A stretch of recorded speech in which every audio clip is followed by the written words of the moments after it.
Bhagavate Vasudevaya. So tonight I titled the talk Big Tech, Big Pollution. So I've been asked a few questions about some of these things. You know, there is, of course, a huge amount of room for improvement in our own lives and the way that we live. But for there to be true improvement, there has to be a lot more clarity. And that clarity means also recognizing the influences that we are sort of acting under so that we can try to become more independent in our thinking. The tendency of all human beings in the material condition is to become not somewhat, but extremely conditioned by certain types of consciousness. And the types of consciousness that we find ourselves in really determine our thinking process, the nature of the things which we desire, the nature of the things that we value, and really determine our decision-making, our choices, and the actions that follow that. And what we see over time, with the introduction of more and more technology, and when I say that, I mean everything from motor vehicles to smartphones and everything else in between. With the introduction of technology in the world has not made us smarter. They call a phone a smartphone, but it doesn't mean that if we have one, we've become smart. It could be just the opposite, that we've been actually significantly dumbed down by the influence of the devices, for instance, and by the technologies. But what the technologies do is create an opportunity to magnify the potential damage that we can do to the world, to society, to ourselves through the use of technology. So technology acts as like a magnifying glass. When technology is used in a negative way, when it is used to exploit people by corralling them into certain types of thinking so that they will act in certain ways so they can be financially exploited. You know, this is all contributes to the mess that we actually find ourselves in. I mean, if you look back over the last 20, 30 years, and we ask what city in the world has actually become a much better place to live in, and everybody will be kind of scratching their head and looking around and going, well, actually none. There's more facility in some ways, but actually my life has not really become better. I mean, how do we measure better? I think ways that we should measure better or consider: are we more peaceful? Are we happier?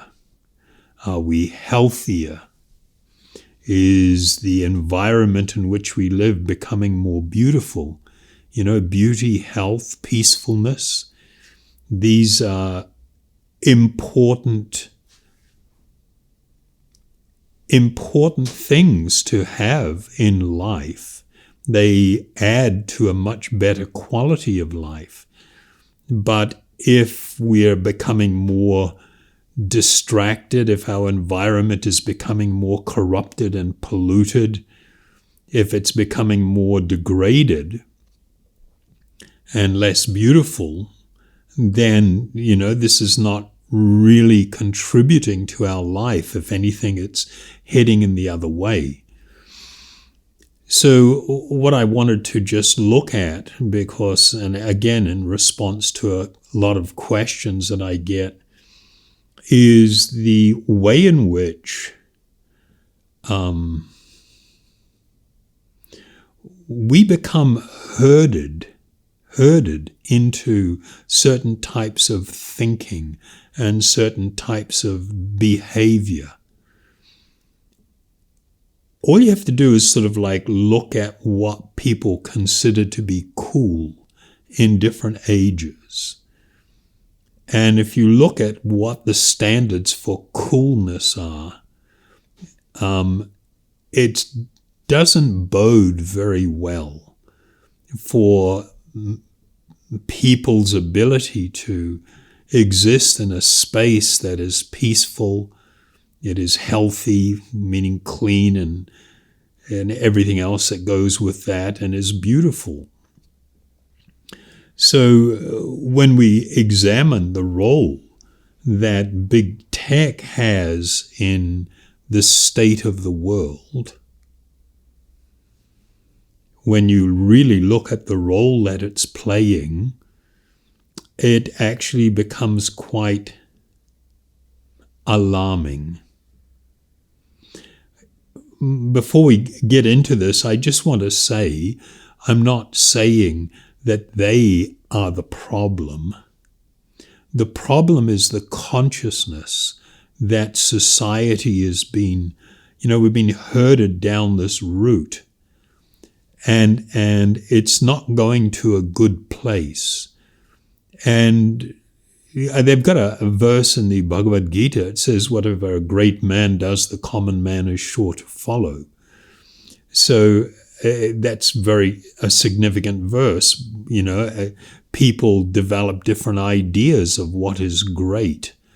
I saw a thing on TV last night, some people just examining the whole thing about social influences in different countries, and how a social influencer has become like megastars.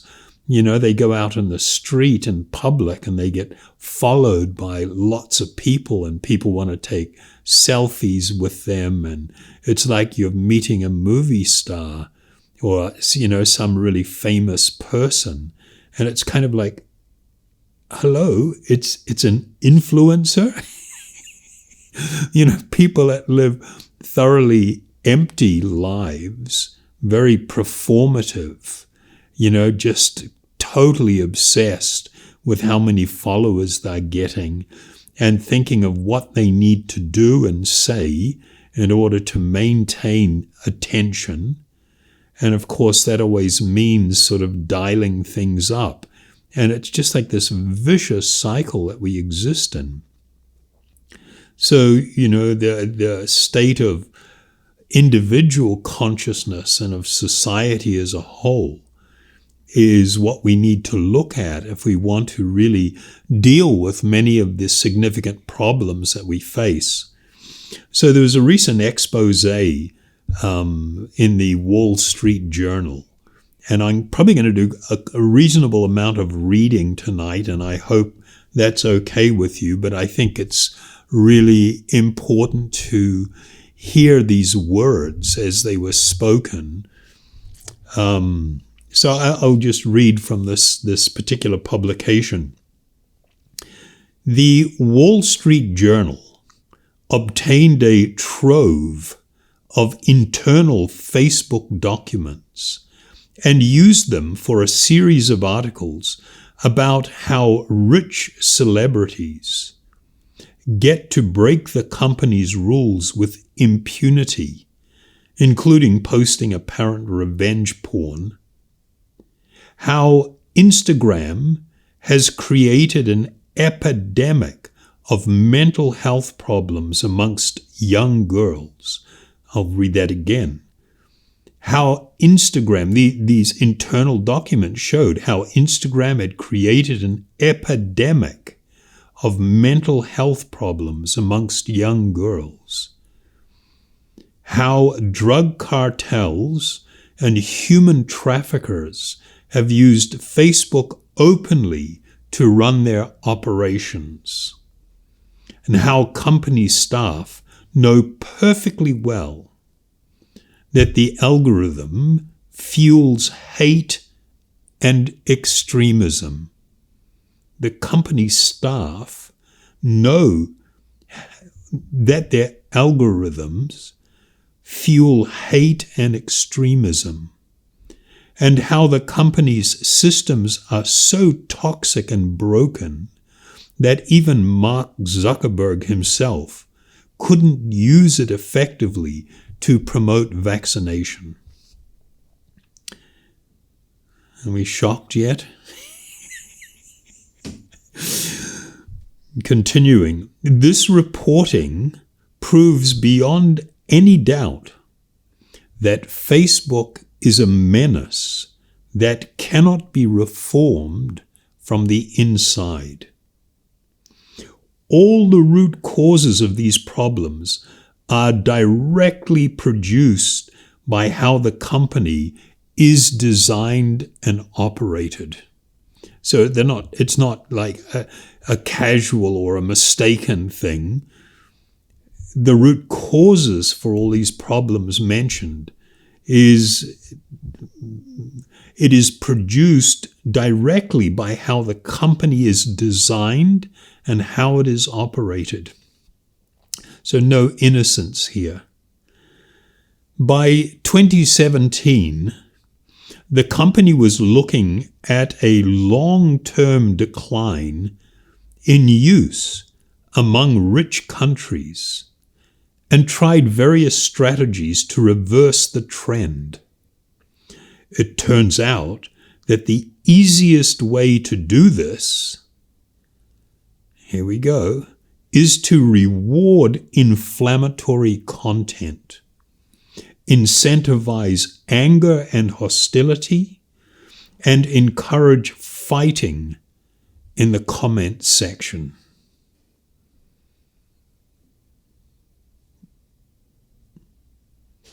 That's how they remained relevant. This worked by retaining users, but at the cost of sowing bitterness, division, paranoia, and extremism across the globe. And I just remind you that all these findings were from internal Facebook documentation. This is executives and management level people discussing the outcomes that were being produced. Political parties from Poland to Spain to Latin America complained to Facebook that the changes incentivized polarization and extremism, the Wall Street Journal reports. It also reported that Facebook had known for years that Instagram was mass-producing anxiety, depression, and eating disorders amongst teenage girls who use it and did nothing about it.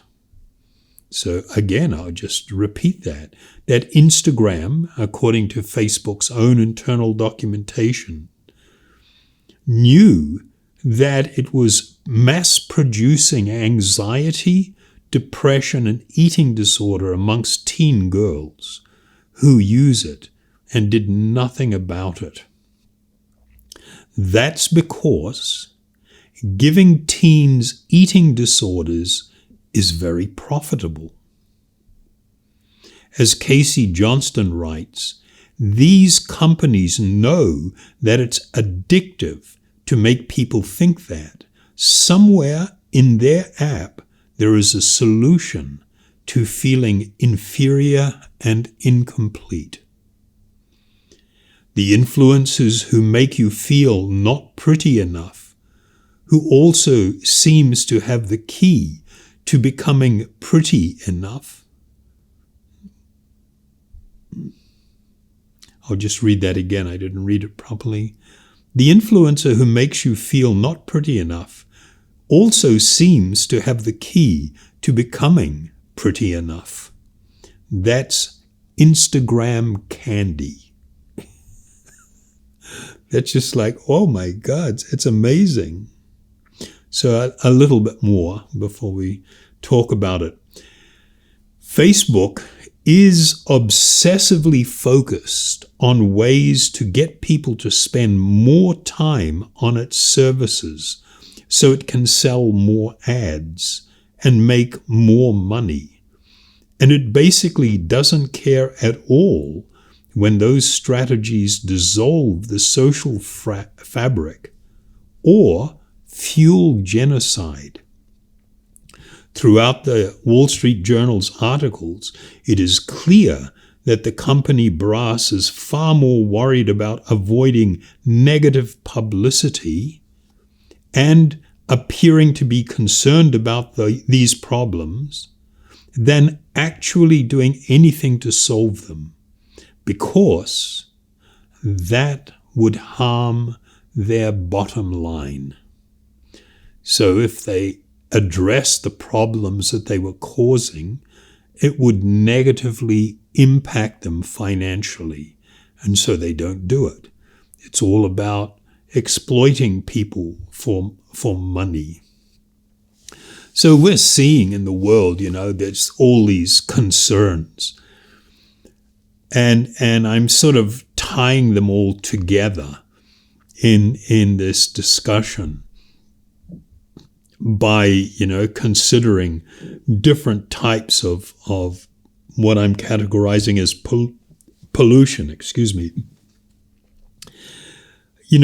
like everybody accepts that there is, well, not everybody, but the majority of people, I would think, in the world accept that there is serious issues with climate change. And big tech is like so supportive of, doing something about this issue and raising awareness. Everybody needs to be more aware of the issues and that they need to do something about it. But of course, they're not really embracing their own contribution. The cause of environmental degradation and all of the different catastrophic effects which we're experiencing, the cause is not carbon emissions or greenhouse gases. These are symptoms. They're not the cause. These are symptoms of what is actually the cause. The cause is the endless and pointless consumption that society is engaged in. So those two words are important. This endless consumption, and it's pointless. It's not really contributing anything to people's life, not really. So we have, a planet with 7.9 billion people on it trying to fill up their emptiness, trying to fill a bottomless hole within their own heart. And what's driving it all? It's fundamentally advertising. And advertising has become more than about just ads as they appear. I mean, people don't realize how invasive things like product placements are in movies, in TV shows, in influencers' lives. There's all kinds of things that are being used now to fundamentally And I mean, it's been going on for a long time. It was first developed by Eddie Bernays back in the 1920s. He was the first one to do product placements. But it's become more and more targeted and focused. I mean, what you have every time you look at your device, and this is something I've mentioned before because it really struck me when I watched an academic talking one time, that every time you look at the screen on your device, you actually have this mammoth supercomputer pointed at your brain, watching and monitoring everything about you, the way in which you react to things, whether you hesitatingly hit a like button or don't, or swipe or go to the next thing, whether you type something in a search and then erase part of that and complete it another way, the tone of your voice when you talk, the way you react, and I mean, everything is being watched and monitored. And AI is using all of these things to gain a deeper and deeper understanding of you, not someone else, of you. And what is it that moves you? What is it that elicits response? And how can that be exploited for financial gain? I heard one academic talking about, they're getting so good, it's going to be soon at the point where someone will pick up on, or not someone, the algorithm will pick up that you're about to go on a date and you haven't been on a date for quite a while. And so you may be feeling a little bit insecure about how you're going to appear. And then what will happen is that perhaps somebody that's selling leather jackets or a certain type of cool clothing, current clothing, will be alerted, and their products will suddenly start popping up on your device to try and fill that gap and help you develop a more confident image.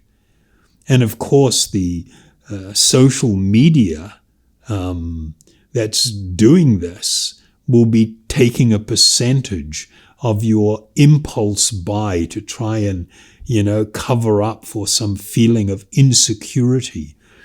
This same academic talked about in a study that they had done how a man in the UK became aware that his daughter was pregnant even before she knew. It's kind of like, okay, how did that happen? So when things were examined, usually at the early onset of pregnancy, there are hormonal changes which cause people to sometimes really change their preferences. They might be affected by strong smells of things, and they want now to have, products that are not so heavily scented, and there's all kinds of things. And this technology is so dialed in that it saw the changes in the daughter's preference, and the father started being sent ads about baby products. And he asked his daughter, "Are you pregnant?" And she said, "No." And then they find out that she actually is. And this was a real case that these academics had studied. And it showed how incredibly invasive this technology is and how it's shaping the way people are making choices and how they're directing their lives. when you look at the amount of money that's been spent and the advertising revenues of these companies, I mean, it's astonishing. This is why these big tech companies have become like countries, with just massive incomes that are far greater than some or a lot of countries in the world.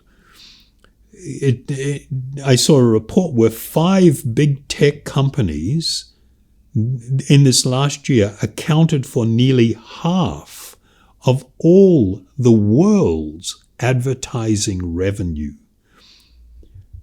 They found that Google, Facebook, Alibaba, TikTok, and Amazon generated ad sales of $296 billion. In Kiwi dollars here in New Zealand, that's $423.3 billion last year. That was like 46% of all of the revenue for advertising spent in the world. And when you look at that amount that's been spent in the world, over $600 billion, why are companies spending that money? Because they know it works. They can actually have, they can track that when you spend the money, your revenue goes up, and it's directly proportionate.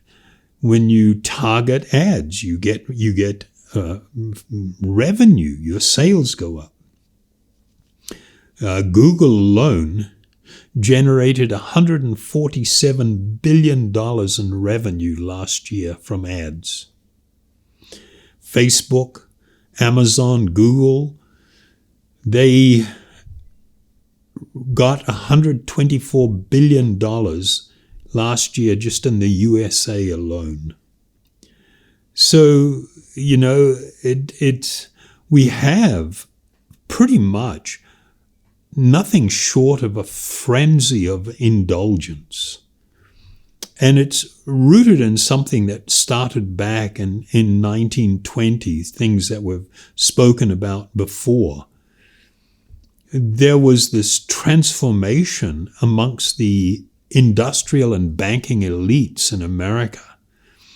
And they made a decision that they had to fundamentally transform America. And of course, this led to a transformation of the world. The renowned banker, Paul Mazur, who was a director on the board of Lehman Brothers, he stated in a newspaper article, this wasn't a secret, it was out in the open, he stated, "We must shift America from a needs to a desires culture.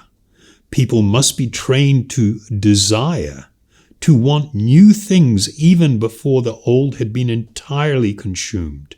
We must shape a new mentality in America. Man's desires must overshadow his needs." Must. And of course, why? Only so that people can be financially exploited. But then the question is, okay, at what cost? At what cost to the world? At what cost to society, to humanity? And it took hold, this transformation took hold so rapidly that just he said that I think in about 1922 or 23 or 24, 1924 I think it was. And then 3 years later in 1927, an American journalist wrote, "A change has come over our democracy. It is called consumptionism. American citizens' first importance to his country is now no longer that of a citizen, but that of a consumer." So just like, how this transformation in just like 3 years. And this is before big tech. This is way before the internet. This is just with radio and print media. And then a year after that, the newly elected president, Herbert Hoover, he spoke at a convention of public relations people and demonstrated that he had firmly embraced the central role of consumerism. And he said in his speech to all these public relations people, "You have taken over the job of creating desire and have transformed people into constantly moving happiness machines, machines which have become the key to economic progress." And of course, it begs the question, oh my God, if people are seeing that their importance is to serve the economy, then who is the economy serving? If people are servants of the economy, it means they're being exploited for someone's benefit. When the economy does not serve the broader population, but the population is serving the economy, everything has become turned upside down. So, we've talked about a lot of these things before, and I had some other stuff I was going to read out. I won't do it.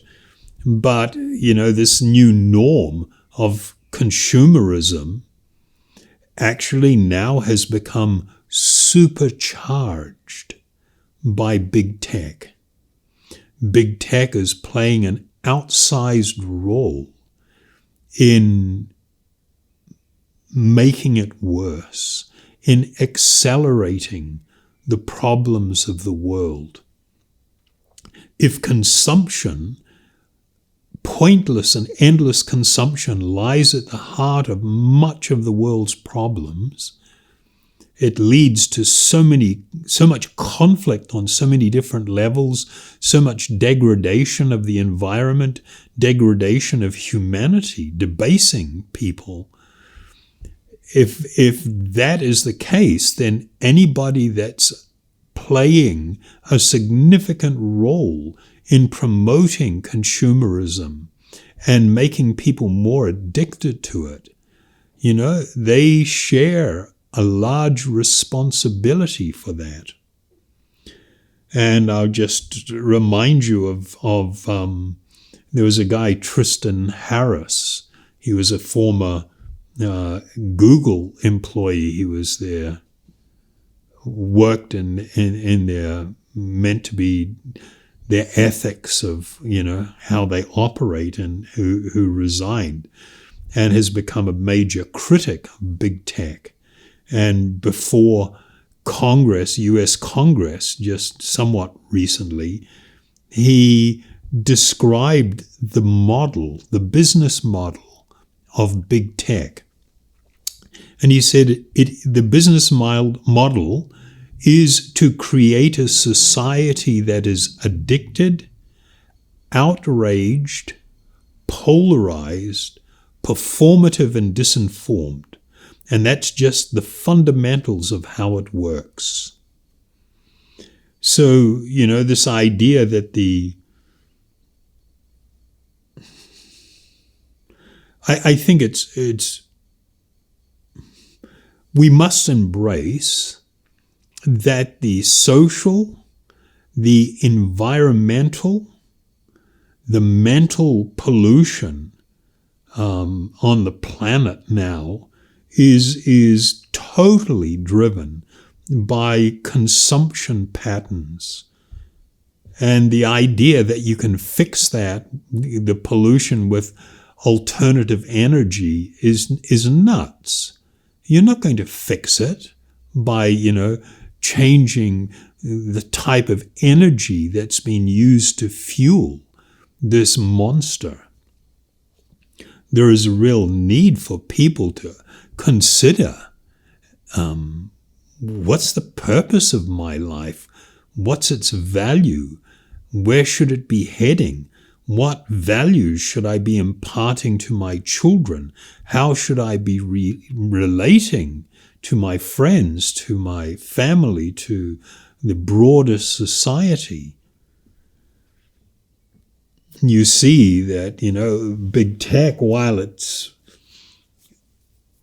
overtly supporting the massive and imminent dangers of climate change, supporting these ideas, wow, these big problems, alert, alert, alert, and they denounce polluters and, get on the bandwagon of shaming the polluters. Big tech is actually an outsized contributor to a lot of these problems. Pollution is not just the stuff that we pump into the earth and into the air and into the water. It's also what we pump into people's minds. So big tech's contribution to this is disproportionately large, primarily because of the refined use of psychology, and then being able to magnify that through technology to make it so that, that influence and that manipulation is tremendously magnified. So what's really needed is a massive change, a change of heart. There needs to be a revolution in the heart. Don't look to others. We need to look to ourselves. If I don't embrace change, if I don't embrace the need for finding higher meaning and purpose in my life, then how can I demand it of others? The need for me to become kinder, for me to become more compassionate, for me to curb all of these appetites, for me to quieten the mind and the heart, to find something more relevant and important. And of course, we know that ultimately this becomes a spiritual quest. The philosophy of hedonism, the idea, and that I'll just look here for a little quote. The guy that wrote and produced that BBC documentary, The Century of the Self, that I often refer to. He described that 4-part documentary was the story of the rise of an idea that has come to dominate our society. It is the belief that satisfaction of individual feelings and desires is our highest priority. And no, it's not. Because these desires and feelings are actually being planted in us and stimulated. And it's not like we're not totally or sufficiently in control of our life and deciding for ourselves what is important. We know that the purpose of human existence is self-realization. There is nothing more important. There is nothing else that will really fill that empty void within the heart other than actual self-realization, genuine spiritual experience, the awakening of actual spiritual love. that love, that happiness that we all desire and seek. This is what the whole is. And of course, we know that the primary way that that is going to happen is through the practice of meditation. To cultivate yogic wisdom is really, really important. But what will bring the internal shift, what will gel what is just, ideas in the mind to a perceivable reality, the thing that will make that difference is the thing that will bring about the change in consciousness, the thing that will awaken us to see everything with great clarity is spiritual realization. And the principal way or the principal tool for bringing that about is this process of the chanting, the use of spiritual sound, and for us to build a daily habit. For anybody that's new to the things that we're discussing, on my website, charidas.com, there are plenty of tools available, resources to learn how to practice different forms of mantra meditation, some suggestions of how to build a daily practice, a regular daily practice, and some guided meditations that you can use on a daily basis that will make it so that your life begins to change. The way in which you are seeing things really begins to change. So I invite you to join with me, and we will finish out with a kirtan. I will begin with the mantra Gopala Govinda Rama Madana Mohana, and then I may go into the Maha Mantra or the Hare Krishna mantra.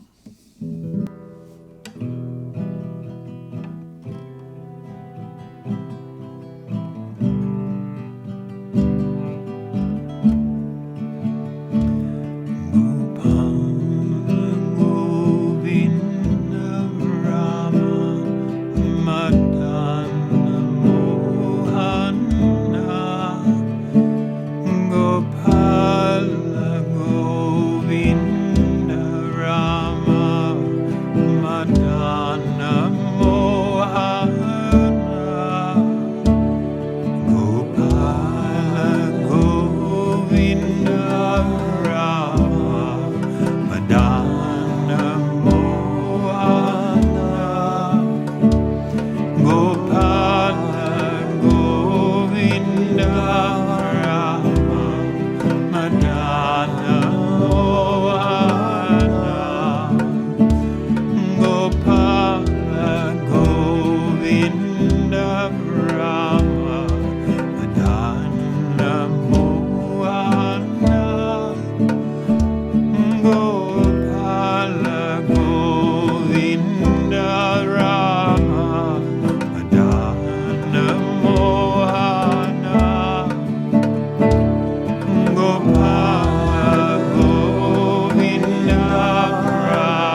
Madana Mohana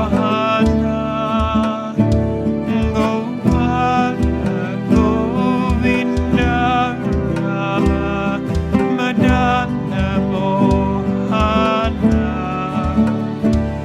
Gopala Govinda Rama Madana Mohana Gopala Govinda Rama Madana Mohana Gopala Govinda Rama Madana Mohana Gopala Govinda Rama Madana Mohana Gopala Govinda Rama Madana Mohana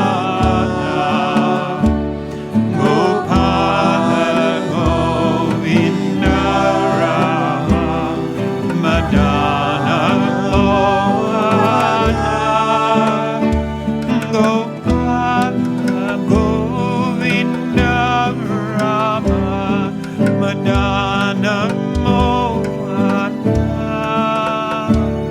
Gopala Govinda Rama Madana Mohana Gopala Govinda Rama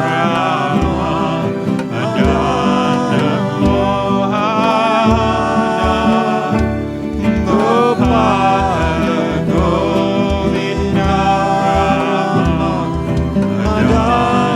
Mohana Gopala Govinda Rama Madana Mohana Gopala Govinda Rama Madana Mohana Gopala Govinda Rama Madana Mohana Gopala Govinda Rama Madana Mohana Gopala Govinda Rama Madana Mohana Hare Krishna Hare Krishna Krishna Krishna Hare Hare Hare Rama Hare Rama Rama Rama Hare Hare Hare Krishna Hare Krishna Krishna Krishna Hare Hare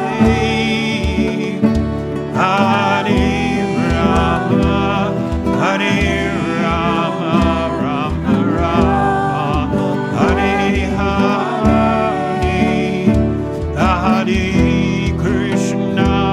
Hare Krishna Hare Krishna Krishna Krishna Hare Hare Hare Rama Hare Rama Rama Rama Hare Hare Hare Krishna Hare Krishna Krishna Krishna Hare Hare Hare Rama Hare Rama Rama Rama Hare Hare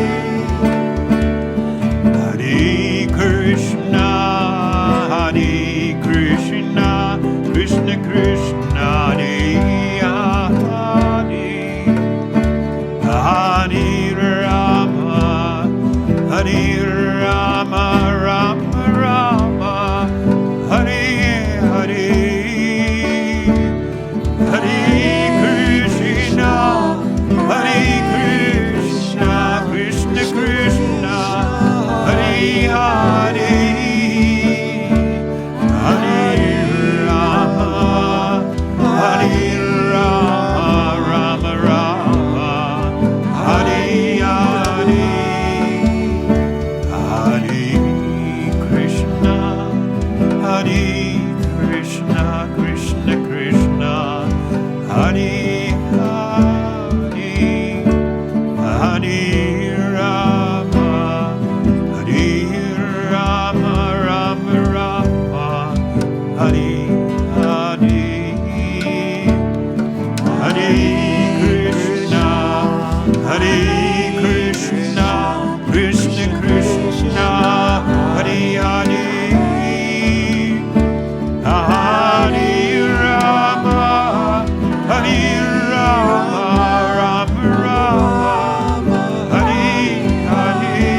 Hare Rama, Hare Rama, Rama Rama, Hare Hare, Hare Krishna,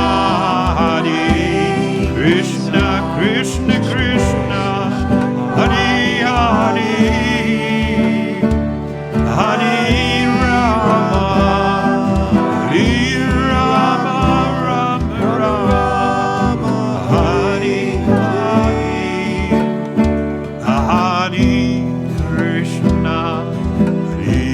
Krishna, Krishna Krishna, Hare Hare, Hare Rama, Hare Rama, Rama Rama, Hare Hare, Hare Krishna, Krishna Krishna, Hare Hare, Hare Rama, Rama Rama, Hare Hare,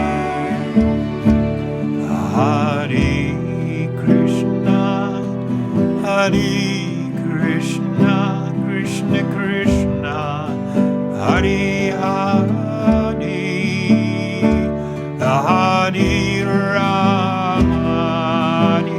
Rama, Rama Rama, Hare Hare, Hare Krishna, Krishna Krishna, Hare Hare, Hare Rama, Rama Rama, Hare Hare, Hare Krishna, Krishna Krishna, Hare Hare,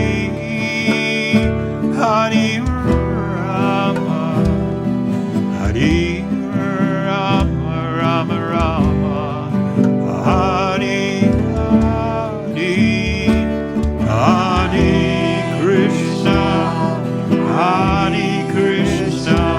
Krishna Krishna, Hare Hare,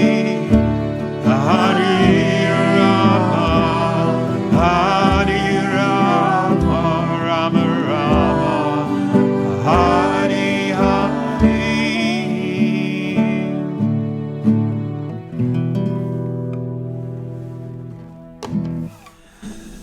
Thank you so very, very much for joining us.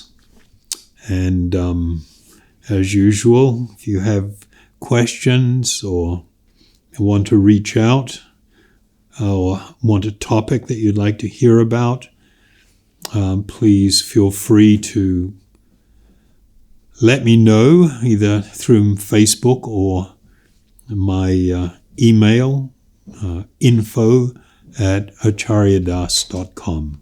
Thank you very much. Hari Bol.